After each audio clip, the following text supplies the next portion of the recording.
Welcome to the True Blue Riffcast, the number one Riff Tracks podcast in the world. I am Jeremy, and I am joined, as always, by... Hi everybody, it's me, Dave Chadwick, aka the Sugar Ray Dodge. How's it going, Jeremy? It's going pretty good. We're back this week after an impromptu Yes, week off. yes, that was my fault. I was having a bad day, and I messaged Jeremy, and I was like, "Hey, man, I don't think I can record today because it's just one of those things like this is just not happening today." So I apologize to everybody, but I'm back now and I'm better. Yeah, and good to go, ready to talk about some riff tracks. Them riff tracks. We've got a bit to talk about. Oh yeah, we do. Thankfully, we didn't really fall behind with new releases entirely, but we'll mention that in a minute. We'll get to that. Yeah. First up, I want to mention again that we do have a Patreon now. Patreon.com/TrueBlueRiffcast to sign up. And a very special thank you goes out to Jason Samuels, our very first live level patron. Ooh, Jason, I know him. If you want to support the podcast, you can head over there and you can throw a couple bucks our way, and you'll get to vote in our listener polls. You'll get some advanced looks at what we're going to be talking about each week, and probably some bloopers, of which there are always many. There are always legion. Yes. There's always something that's wicked inappropriate that I say that might not even make it onto the bloopers, but it's always hilarious, and I always do it just to tweak Jeremy. It's pretty funny. Yeah, just because he wants to give me more work with the editing. Welcome back from the edit, folks.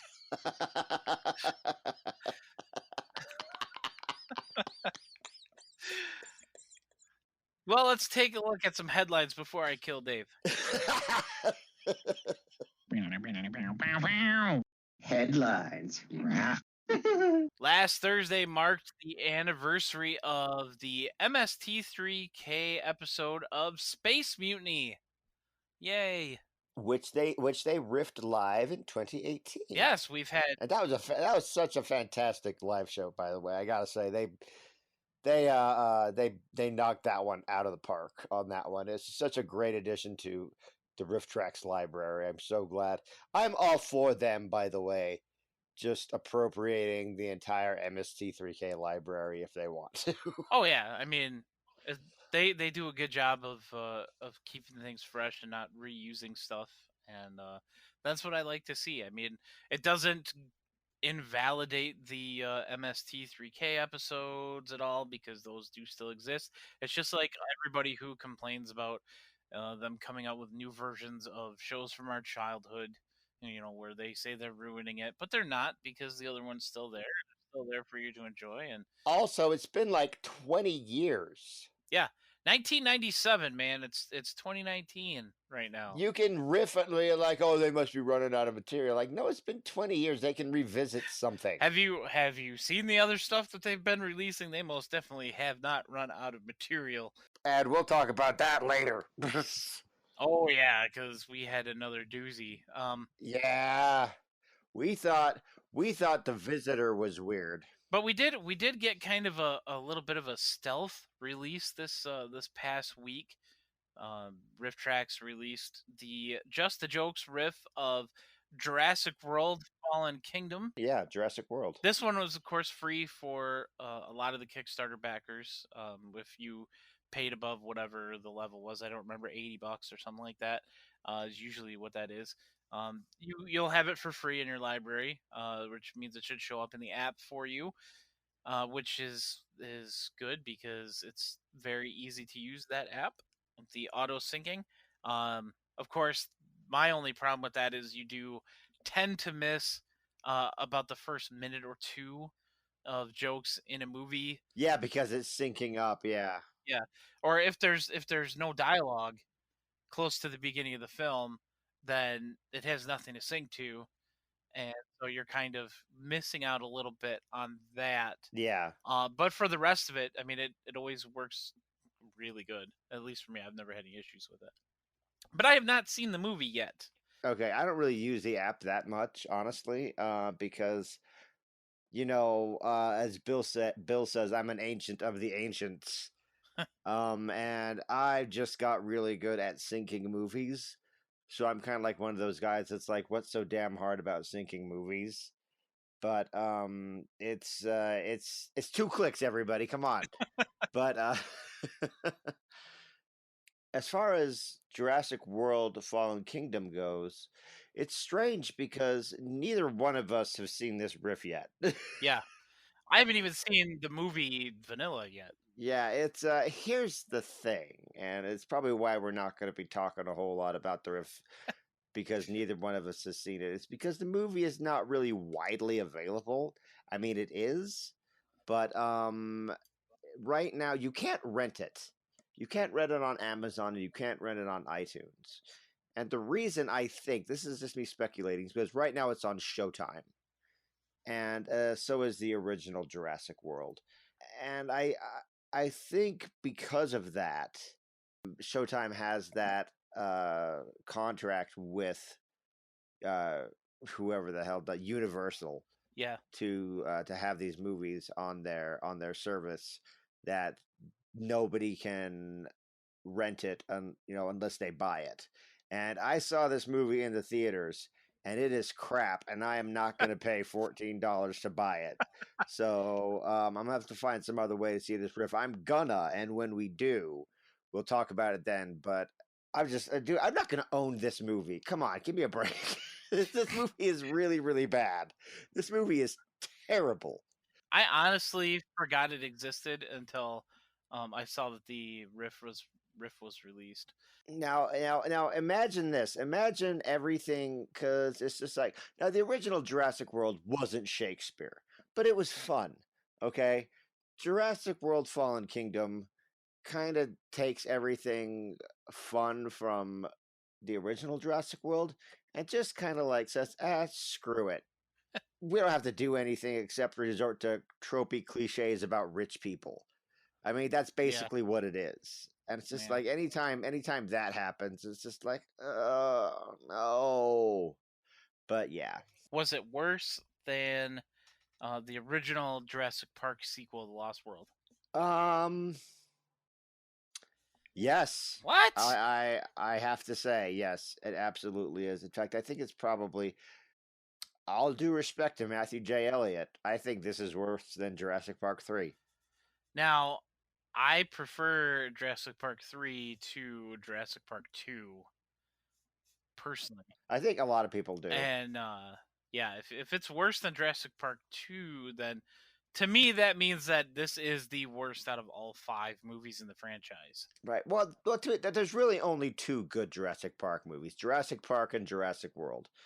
I mean, and Jurassic World to me really is like a guilty pleasure because I did watch it with the riff tracks, and I just like, oh, this is actually kind of stupid.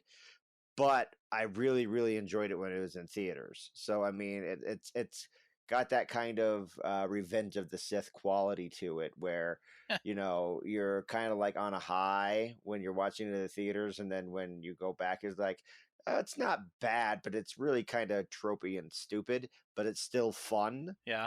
So, like I call that the Revenge of the Sith effect. So Jurassic World has that. Jurassic World: Fallen Kingdom doesn't. It just like doesn't want to do anything fun. Huh. Interesting.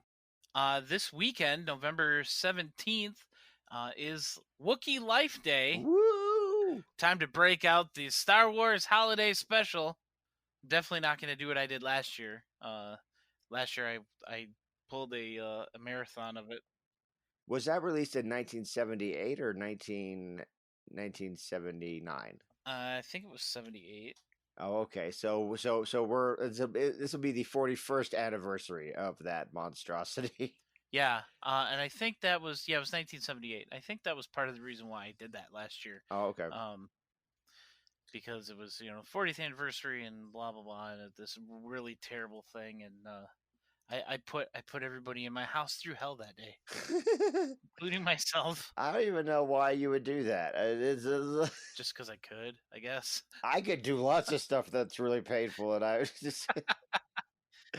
But hey, And my it's. my my wife just shouted out from the other room that they will never forgive me for that. So there's that. Oh man, but hey, but it's an excellent riff tracks. I mean, it's a really, really great season 2 riff. Oh yes, it's wonderful. And the best thing about it is, since it was recorded off of TV, they kept all of the commercials Yeah, in that's something that the like you riff. don't really see in any other riff really. Is So that all of the commercial yeah, breaks are and still they there, riff the and they commercials. they Yeah, it's they riff on so the commercials. great. It's it's just such a great unique riff. It's awesome. Last year, or maybe the year before that, they actually got their hands on a higher quality copy, Yeah. and so now it's even easier to see everything that you don't want to see. You're like, can you imagine? Can you imagine being on the set of that thing? Yeah. Can you imagine being Harrison Ford and being like, I'm Harrison Ford. Look at what I'm doing. This is Yeah. insane. We do get the first ever canon appearance of Boba Fett, which I guess is a thing. I I am Boba Yeah. Fett. Even though he went out like a little punk. No one believes that really. I mean, even Lucas has said that he knows that nobody believes that Boba Fett died anyway. So He's dead. He's 100% dead. He got taken out by a blind dude. Come on accident. Accidentally murked Boba by a Fett, blind guy. Boba Fett, where? Well, maybe he'll show up in Rise of Skywalker. Who Wouldn't that be knows? That amazing? would that would that would be nuts. That would be That would nuts. be That would be crazy. crazy. And yeah, he probably fought his way out of the Sarlacc pit. Speaking of Star Wars, Disney Plus is going to be available in the U.S. On November 12th. So right now, as you're listening to this, it should be available. If you are signed up for the service, I'm gonna make a plug here for one of the most underrated riffs I've ever seen. The Just the Jokes riff of High School Musical. Oh yeah. Hey, you're not alone on that. I know like back in the old Riff Tracks forums days. But High School Musical, but I think it was like 2011? It's 2010 or 2011. And for a long time it was but you're right, it's been forgotten, the High School Musical riff. Yeah, I not very many people that I've talked to have seen it. I have. Well, yeah, I'm not Well, of surprised course, by that. yeah. Dave. But it it just seems like it wasn't like a big thing for them, obviously, because not very many Rift Tracks fans are going to be in that same group of people who would own High School Musical necessarily. Um, Yeah. there's not a lot of crossover there in the audiences, but now it will be extremely available to anybody. And I know a lot of people that are going to be signing up for Disney Plus, and so really you should spend the $4 and buy the riff of this. We were just talking about how easy it is to sync up a riff uh, with Jurassic World, the Fallen, whatever, Yeah. and obviously you can use the app or you can do it manually. And there's some great stuff in this riff. Bill does a wonderful interpretation of the high school janitor throughout it. It's very underrated, very deep cut, but I am 100% throwing myself behind this recommendation. Yeah, High School Musical. See, and that's the thing, kind of like with all these new streaming services coming out. I kind of hope that we kind of get a few more MP3s in 2020, honestly, because there's just going to be so much more that people have access to, especially with Disney Plus. Maybe they could riff some old Disney movies. I don't know. Just saying, just putting that out there, Riff Tracks.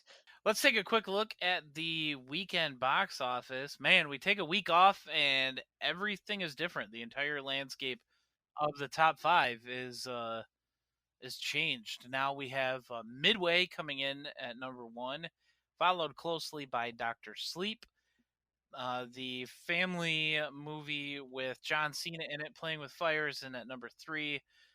Last Christmas at number four, and last week's number one, Terminator Dark Fate, coming in at number five. I heard that movie was terrible. Yes, I did as well. Like And it's just like exceptionally terrible. I mean, I don't know why. I mean, I'm probably not going to see it because I don't care about the Terminator. But I just heard that this thing is just like the like even worse than like T3 or whatever was the one that everybody hated the most until now. my thing now about Terminator and why I don't care about it anymore is because it's basically become the same muddled mess as the Highlander series. And there's so much time travel and different timeline split offs and all this craziness that's going on that I just don't care anymore, because what's you know what actually matters out of it?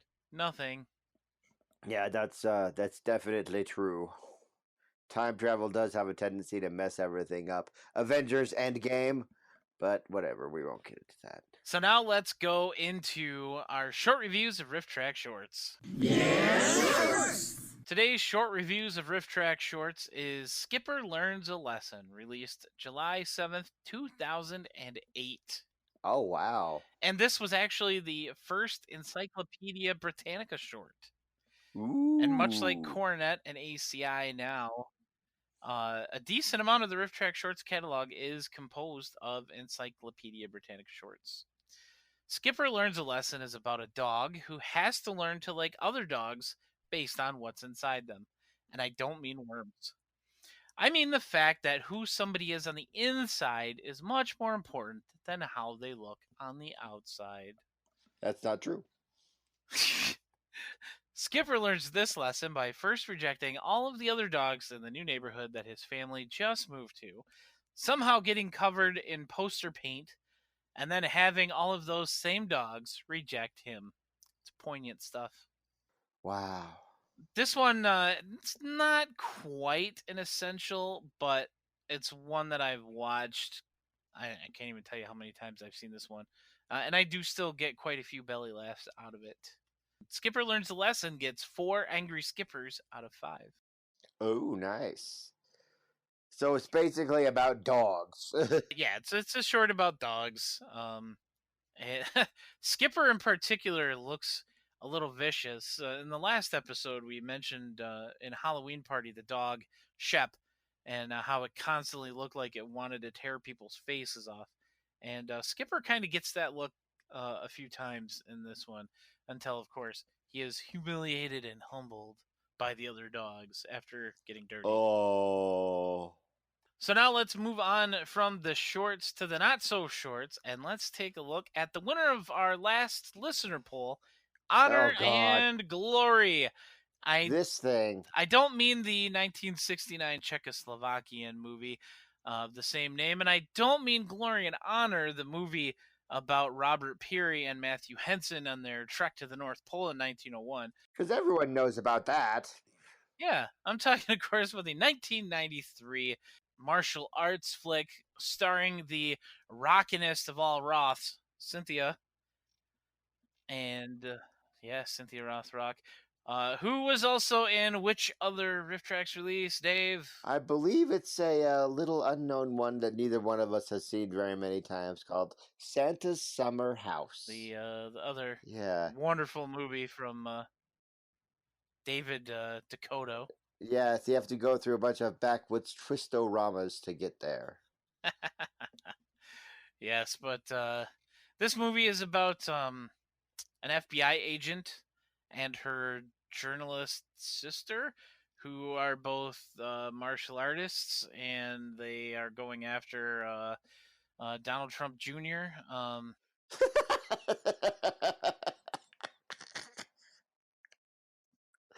Like, I'm sorry.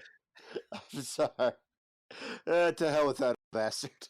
That's what he looks like. He looks just like Junior. Yeah, I believe you. Jason, I think is Slade, right? Jason Slade, Yeah, Jason uh, Slade. He'd just be like, the new chairman or CEO or whatever of the World Business Bank or whatever the heck it's yeah, or called. some dumb stuff like that. And like he's always working out, and he's just be like, "I'm a big bad guy. I have these big ridiculous rings on my arms." And then my assistant's gonna come to me and says, "Like, oh hey, the ex-president Reagan wants to have breakfast with you." Ah, to hell with that old bastard. I'm like, what? Yeah. Some nuclear trigger device gets stolen, It's and Slade's trying to get it, and Cynthia Rothrock's trying to get it, and they have to fight each other. And there's Discount Eddie Murphy as the bodyguard for Mr. Slade. there's so much in this movie. I guess we could start with just choose a random one.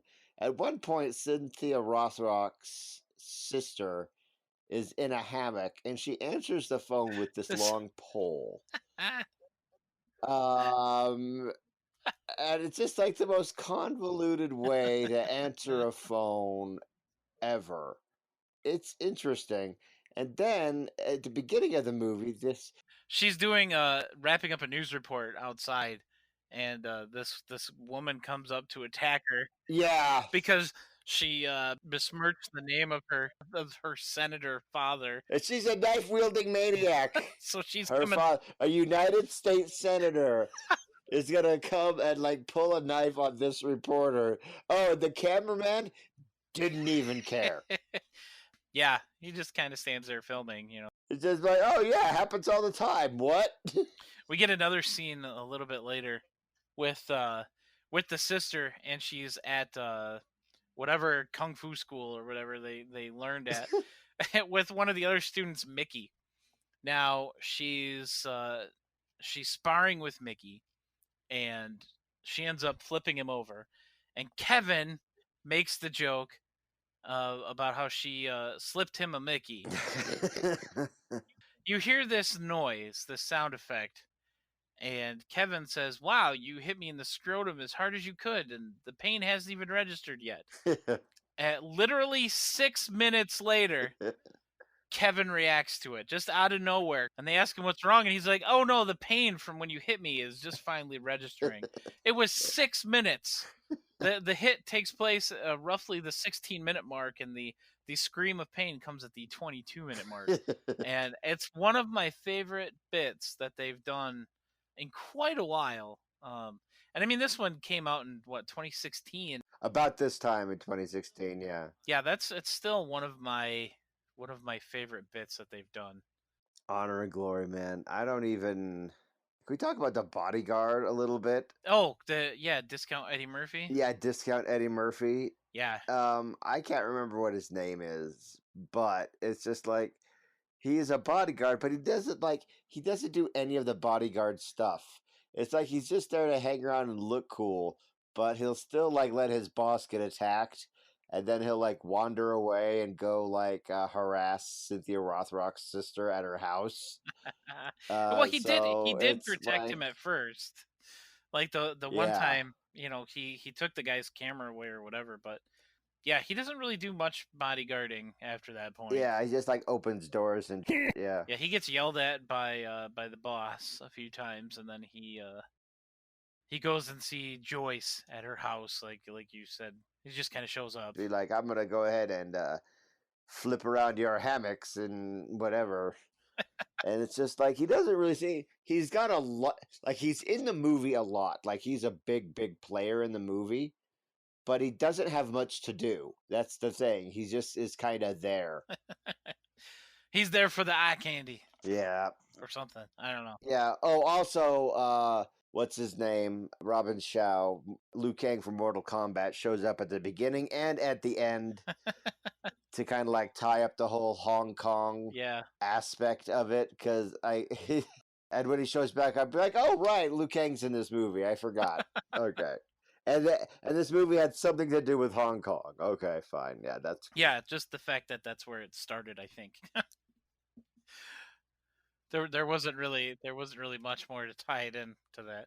It was a hero. It was a hero's journey, Jeremy. The hero's journey. The movie started. The movie finished where it began, or something. It makes total sense. Yeah, sure it does. But that was the winner of our last listener poll, and we've decided that we're gonna do a complete refresh on that again, because Voodoo Man and House on Sorority Row have been on there for a while, and we're kind of out of the Out of the spooky time, yeah. out of the spooky movie season. Yeah, so we've done a refresh, and the movies on this week's poll are going to be I Believe in Santa Claus, Santa Claus and the Ice Cream Bunny, and Santa Claus Live. That was the K Gordon Murray, right? The Mexican Santa Claus Yeah, one. K. Yeah. Gordon Murray. Yep. And the only way that you can vote on this now is by becoming a Patreon. We put it behind a paywall. Yeah, just give us $1, guys. Just give us $1. Yeah, Give it's us a pretty buck and you easy. can vote. Oh, also, by the way, guys, I believe in Santa Claus to win this poll so bad because I have so much to say about that movie. It's so great. Jason and Margot are two Patreon patrons. You can vote on this, and Dave has already said he wants you to vote for I Believe in Santa Claus. So Yes. it's up to you to either make Dave happy or disappoint him. Everyone's been disappointing me lately, so I won't be surprised if I'm Uh, Eeyore. I suppose. oh, not this again. Yeah.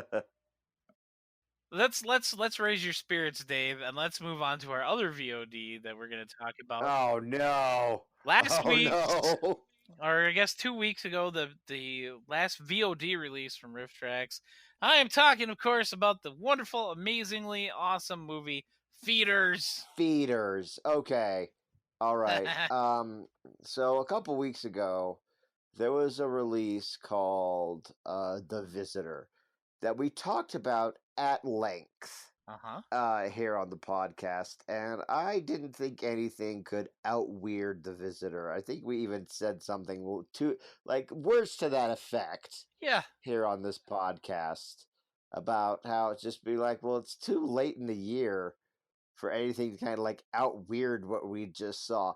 I don't know if it outweirds it, but Feeder's definitely like I gotta say, and I know it sounds stupid considering what else is in this movie, but the chyrons, like the news chyrons that tell you like the time, like to me, like that just like I don't know what it was, but just like seeing that, like like stop that. It's just like what are you doing? Why are there news chyrons with the time all the time in this movie? It's like oh my gosh. So it's like I fixated on that and I like became obsessed with the fact that it had news chyrons in it. But that's just Yeah. The movie takes place what, like over a day? I think going from the time. over like 24 hours. I suppose we should give everybody who hasn't seen the movie a bit of a brief rundown of it. Jeremy, I'm gonna let you take the lead on this because I saw the movie. uh it just okay. If you ask me to if you were to ask me to explain the movie, I would be like, okay, it's two dudes and some aliens that eat people, I guess. And one of them has a mustache, and the aliens are worse puppets than the puppets in Roller Gator. Yeah. And that's not guys. That okay? Look, I know I troll you guys all the time by saying how awesome Roller Gator is. These puppets are literally worse than Roller Gator. Okay, that's like on the level. Yeah. They're really bad. Like I think this movie's production values is worse than Roller Gator. That's not a joke. This movie was shot on video. Um, it was made by the Polonia brothers, and it takes place in Pennsylvania. These two guys are traveling through They're stopping and taking pictures. Well, the one guy is stopping and taking pictures. Mr. Mustache isn't. Um, I think He's out there trying to stalk women. yeah.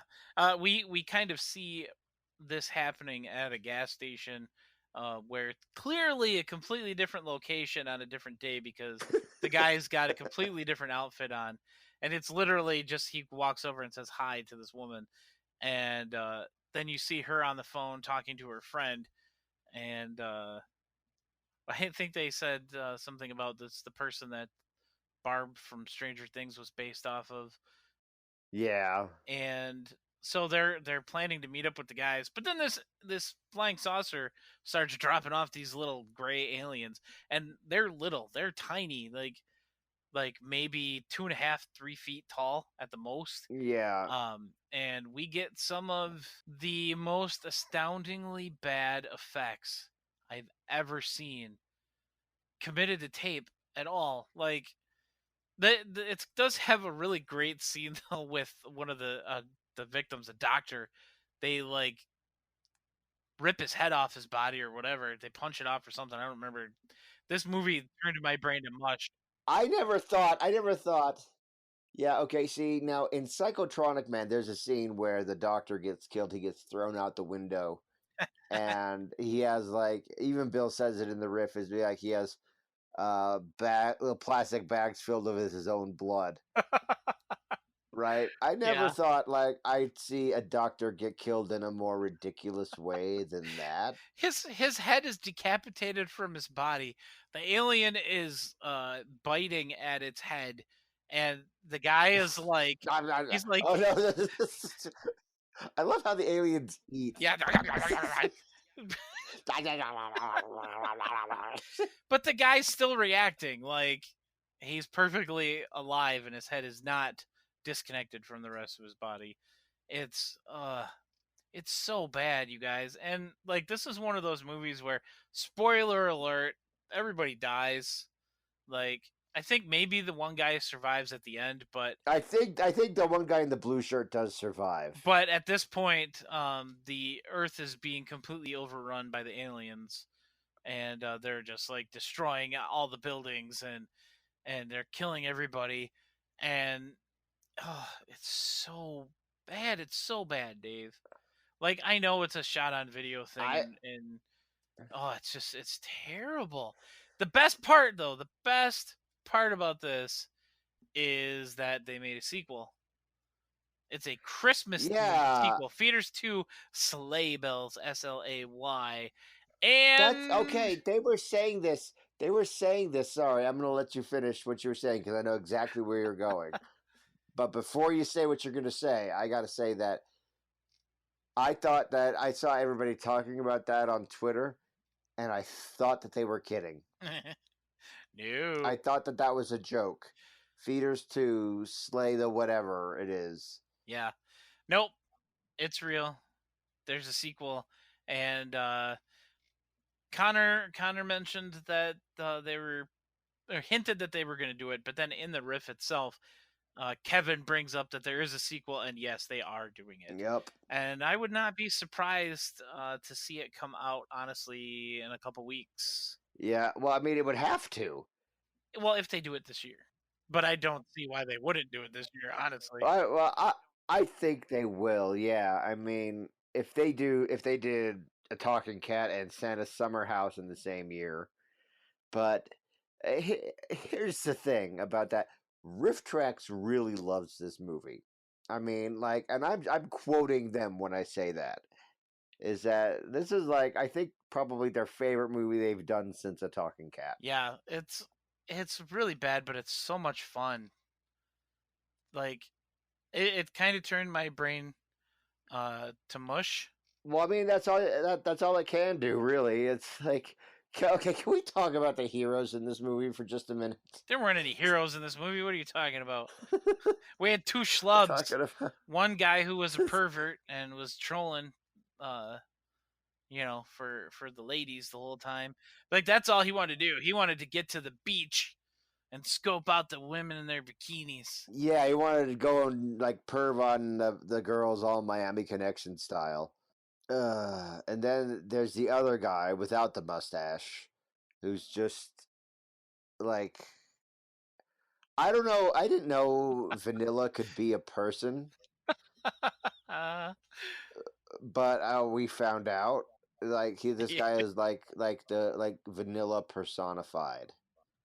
yeah. It's quite interesting to it's quite interesting and boring to see all at the same time with this guy. And what gets me really, I mean, more than the chirons and more than like the bad puppetry, is the fact that these guys are just walking around like this park for basically the whole movie, Yeah.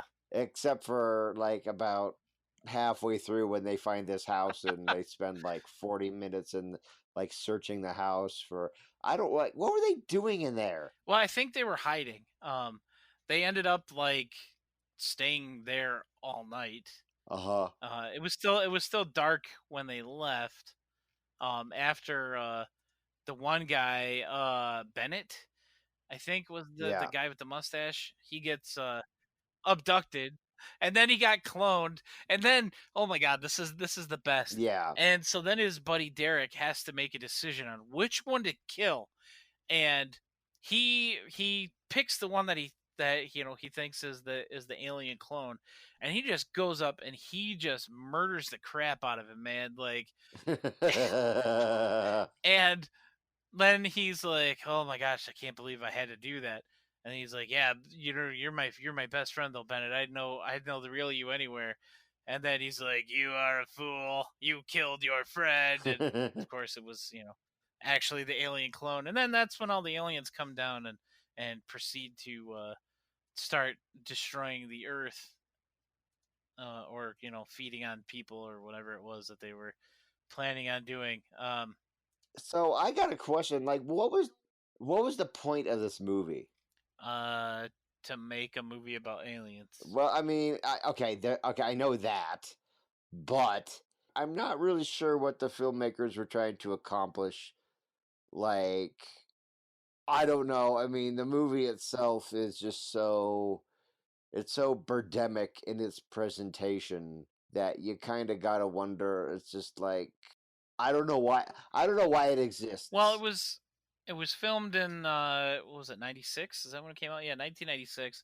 And they did it on VHS. I mean, there's not really much you can do with that at that point. Well, 96 is like, I guess 96 was the height with the alien autopsy height. And, it's when the X Files was at its most popular too. Yeah. So aliens were hot, hot, hot back then. Well, that was the year Independence Day came out, That's true. which is something that they point out in the riff when they're talking about how bad this movie looks, and they're like, just remember, this came out the same year that Independence Day did. I'd love to know more about this movie. I'd love to know more about like who made it and like what the story is. Because it just seems like there should be some kind of, maybe not fascinating, but really stupid story behind it that would be entertaining. Well, it was this. There's a little bit of stuff that I've been able to find about this. This was obviously the aftermath of the commercial success of Independence Day. Yep.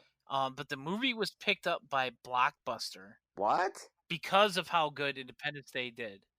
So Blockbuster put the movie out for them, and it was actually their number one independent film rental for the year. What? And it yeah, the two stars, one was John Polina, one of the brothers, and the other one was another B movie maker, John McBride, who made a bunch of other crap. And it was their first movie together. And yeah, it was their number one independent film rental of the year. It was actually their first, the Polina's brothers' first widely distributed film Wow, no also. wonder they went under. Blockbuster. Give me a break. Come on, guys. Yeah, it's because they put all their money in Yeah, this. put all their money into feeders. Yeah. So yeah, Feeders is is a very not good movie, but a very, very, very good riff. Yeah, I don't know if I would say, don't know if I would say if it's something like Roller Gator where it's an instant cornerstone, but it's still pretty good. It's definitely near the top as far as releases of the year for me. It's right up there, close to The Visitor. Yeah, definitely. Yeah, I don't know if it beats The Visitor, but it's definitely it's hot on The Visitor's tail. But The Visitor is it's gonna take a lot to knock that thing down. Yeah. There's a whole lot of stuff going on in The Visitor too. And if you missed that episode, or this is your first episode listening to us, go check out episode 20 to hear more about The Visitor. Yes, it's quite crazy. But that's going to do it for us this week. You can head over to patreon.com/trueblueriffcast to sign up and support us and take part in all of our polls and all that fun stuff Yeah. for as little as $2 a month. But I'm Jeremy. You can find me at pbandawesome.com. You can find me on Facebook, Twitter, or YouTube at pbandawesome. You can send me emails, jeremy@trueblueriffcast.com. And you can follow the Riffcast on Twitter at tbriffcast. And I'm Dave Chadwick, aka Sugar Ray Dodge. Check me out on the web at sugarraydodge.com. Send me emails at sugarraydodge@gmail.com. Check me out on Twitter, even though I don't really tweet that much, at Sugar Ray Dodge. Search for me on Facebook, and yeah, that's it. We'll see you guys next week. Yay, skeleton people.